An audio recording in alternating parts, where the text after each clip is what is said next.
Hey everybody, welcome back to the Thinking Crypto channel, your home for cryptocurrency news and interviews. It's never a dull day in the crypto market. We started the day in the green. Bitcoin was up. It looked like we were gonna switch to a green candle for this week. And then all of a sudden, Russia came out with a proposed ban on crypto.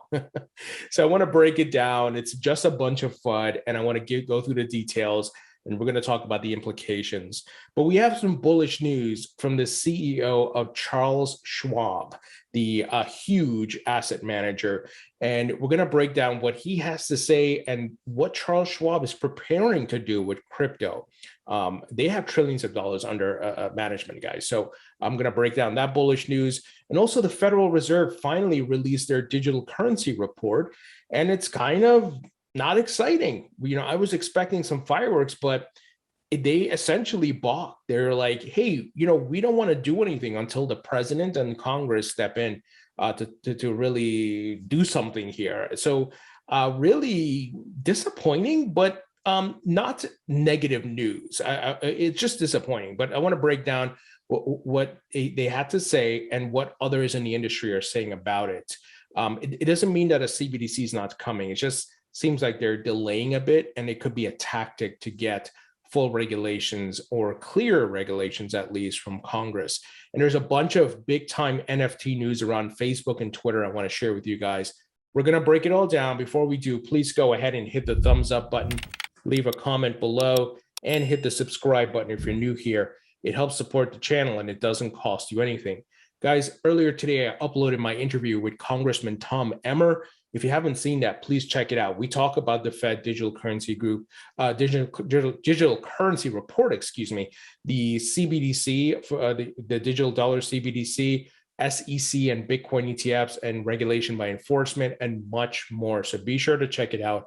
I'll put a link in the description. Now, this content is brought to you by Algorand, which is building the future of finance.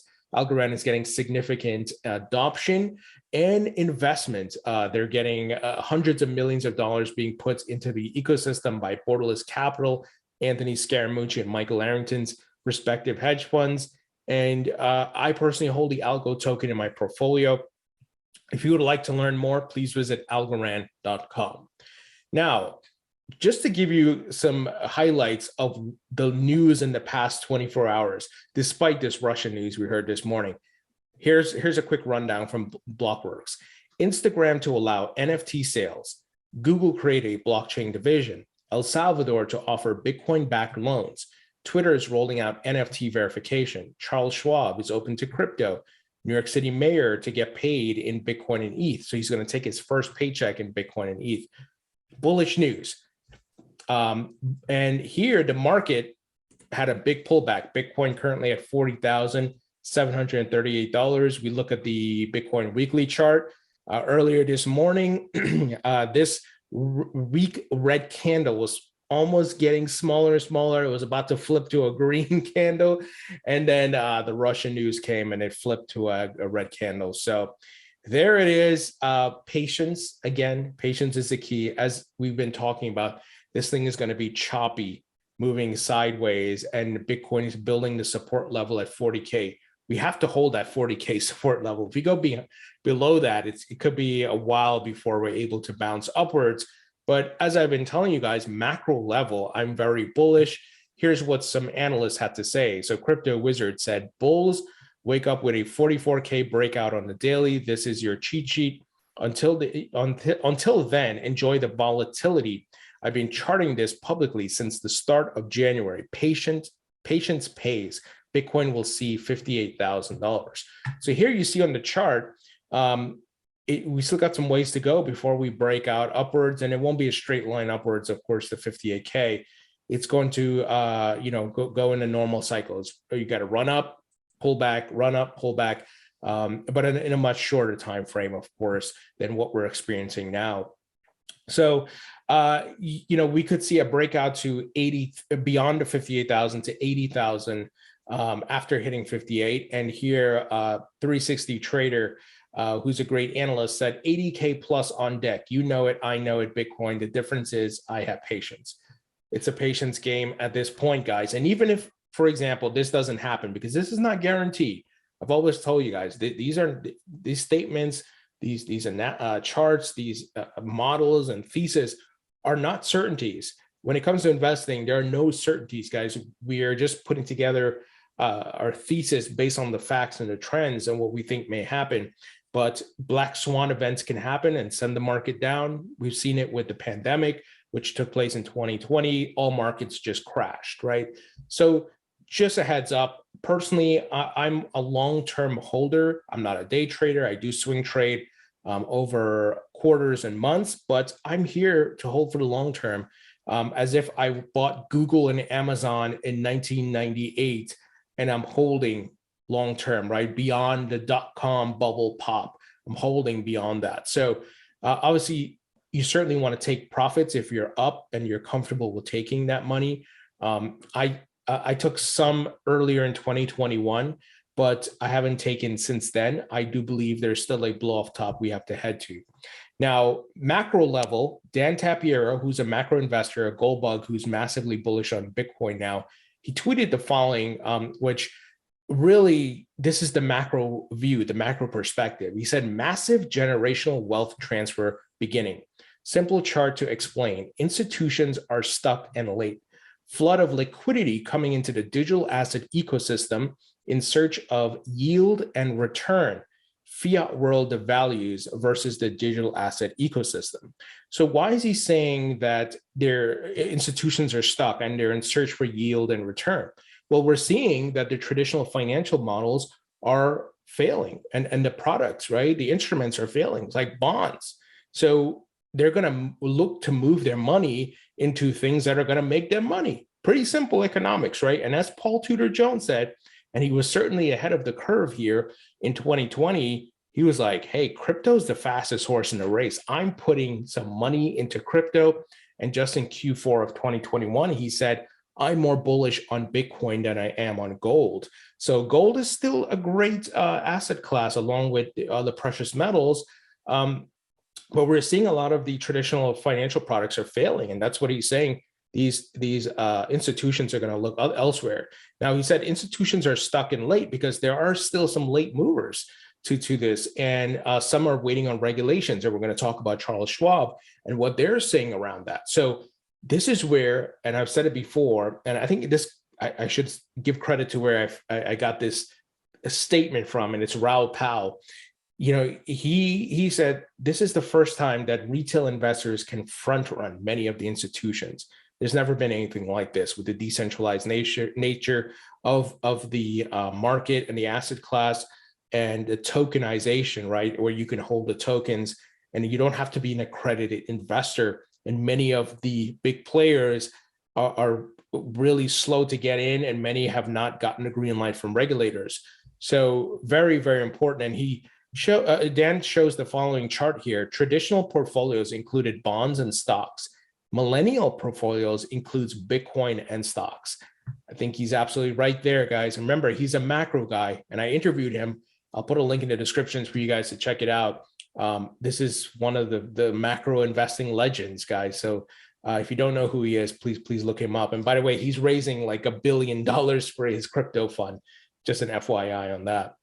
All right, let's get to the fun news. Bank of Russia calls for full ban on crypto. Russia's central bank suggests making crypto trading, mining, and usage illegal. Owning crypto would be allowed. So they're almost trying to move in the direction of China here, but that's not going to work out well for them. Guys, we've seen many countries, Turkey, India, and all these folks come out and say, oh, yeah, crypto is dangerous. Don't invest in it. We're going to ban it. Anybody caught holding it, yada, yada. You know, they came out with all this hard-nosed statements. I don't believe this is going to happen. And even if it does, right, because there's no 100% certainty that I can say it's not going to happen, they will be forced to reverse this. This is like trying to ban the internet. It's not going to work out well for them. And the fact is, people will find a way with decentralized exchanges and all kinds of, masking of IPs. We know in China, even though they banned it, that people are still trading and buying crypto, guys. They're not going to stop it. So what does this all mean, and why is this popping up now? Well, we know that a lot of the incumbents, a lot of the traditional financial companies and so forth, like banks, they don't like crypto. We've talked a lot about it here in context of the United States. It takes money out of their pockets. Money is leaving their investment portfolios and going to crypto and to crypto hedge funds and investment firms. They don't like that. You can imagine the stronghold JP Morgan and Goldman Sachs and Morgan Stanley have had on the investment market and the amount of money they make, right, hand over fist, and they're losing that. And it's not that they can even control it, because they can't, because of the decentralized nature of the networks and the tokens, guys. They don't want you and I to win and to make money and to have the type of gains we're seeing in crypto. And, it goes back to what we've been talking about with Gary Gensler being a Goldman Sachs guy and a puppet for the banking cartel. He's trying to put up roadblocks wherever he can. And I think this is true for Russia. I think that the central bank and whoever is pulling the strings there are probably like, hey, hit the brakes. But we know through different news that I've covered with you guys, in Siberia, there's been some massive Bitcoin mining. I don't know if you guys remember the article I'd shared with you last year of like a huge shipment of Bitcoin mining equipment was sent to Siberia. A lot of folks have been going there even after the China ban. A lot of them went to Siberia as well, to Kazakhstan, obviously the United States. So this, once again, is not law yet. It's just proposed. So let me give you some more details. The report, Cryptocurrencies Risks Measures, was presented during an online press conference with Elizaveta Danilova. I apologize if I butchered that name, the director of the Bank of Russia's Financial Stability Department. The report says cryptocurrencies are volatile and widely used in illegal activities such as fraud, as though cash is not used in fraud. As though any form of money and payment or value is not used in fraud, right? You go back thousands of years, if it was trading chickens or stones or whatever, some level of fraud was done, human nature at play. So you see, they try to paint cryptocurrencies with this banner, but yet you have fraud happening in the current banking world, even in the largest capitalist market, right? Which, like JP Morgan gets fines, Wells Fargo gets fined. They do illegal things. So just saying, oh, cryptocurrencies are widely used for illegal, so is cash, buddy. What are you talking about? So this is like a 2017 FUD piece. Once again, it could just be paid, right? Somebody lobbying there in Russia, lobbying the regulators to come out and say this. So by offering an outlet for people to take their money out of the national economy, they risk undermining it and making the regulators' job of maintaining optimal monetary policies harder, the report said. The bank therefore said Russia needs new laws and regulations to effectively ban crypto-related activities. The bank is not suggesting banning ownership of crypto by private citizens, Dalilova said. Issuance and trading using the country's financial infrastructure, which could pose a risk to Russia's financial stability, however, should be stopped. The bank said in November that Russians conduct over $5 billion worth of crypto transactions in a year, and that level did not pose a risk. An existing ban on using crypto for payments should be reinforced, and punishment should be reintroduced for buying or selling goods, services, and labor by Russian individuals and businesses, the reports suggest. If they do this, I don't know how long it will take, but if they don't reverse it, they will be in trouble. Once again, this is like trying to ban the internet. It's not going to work out well for them. And once again, I'm not saying in the next month, it's all of a sudden going to have big problems. It will be the macro trend, right? I always bring up the example of Blockbuster and not adopting to the internet and gone bankrupt, right? So their economy and the way things are moving with this technology being adopted by big companies. Yesterday we talked about Google, and then eventually Amazon, and all these folks are going to come.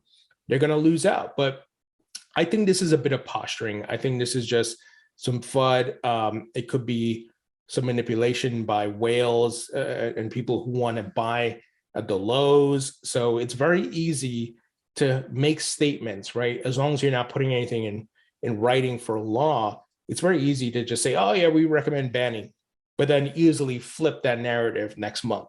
We've seen this. If you've been in the crypto market, we've seen this. Look at India, right? They've talked about banning, then they unban. Now they're launching Bitcoin ETFs. So it's not like if they make this statement, they can't do a 180 on it, right? So it is what it is. If just so those of you who are new to the market, this is fun. Don't worry. China has tried to do it. India has tried to do it. They can't stop it. So just a heads up on that if you're new to the market. My OG listeners and subscribers, you know the deal. This is like another day in the crypto market. Like, okay, whatever. Best of luck to you, because this train has left the station. The genie is out the bottle. They're not going to be able to stop this. Let's move ahead. Actually, let me give you a statement here from Bill Barhydt, who I've interviewed. He's the founder and CEO of Abra.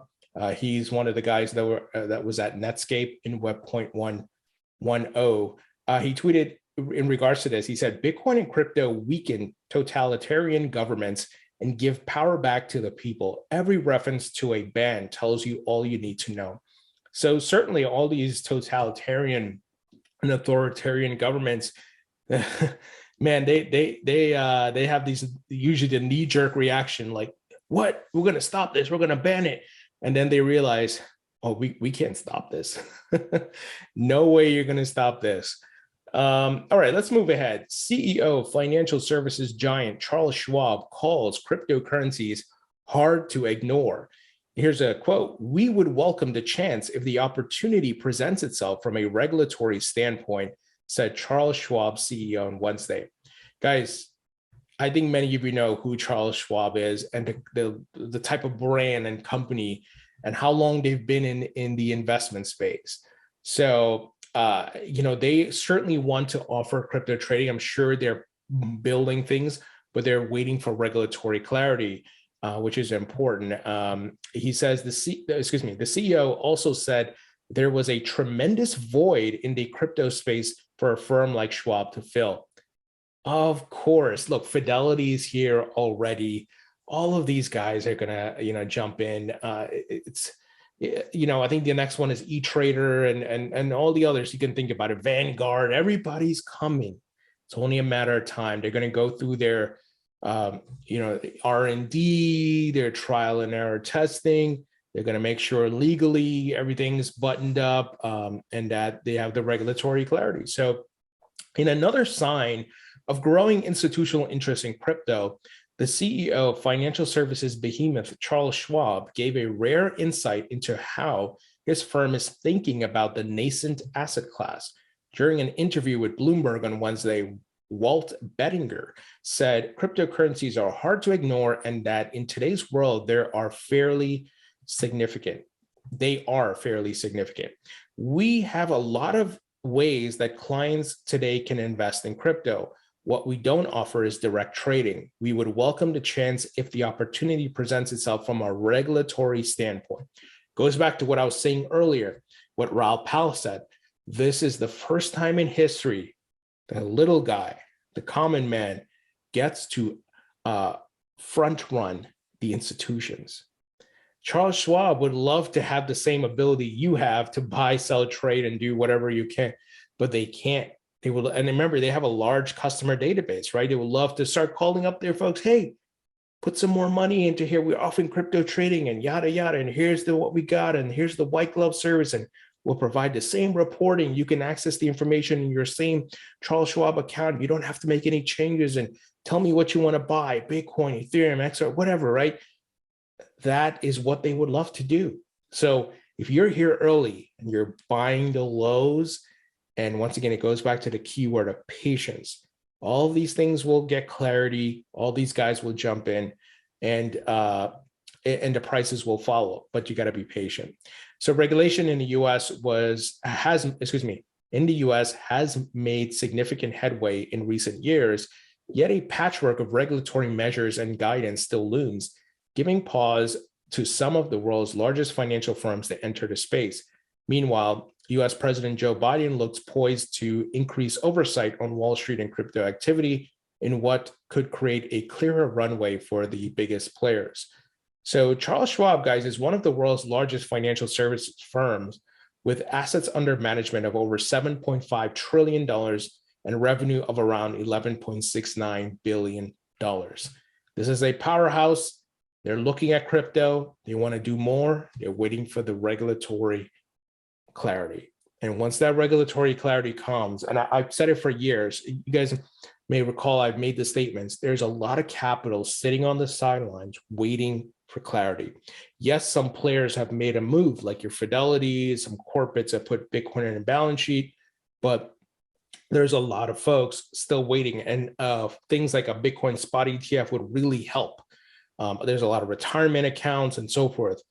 Lots of capital still waiting to come into this market.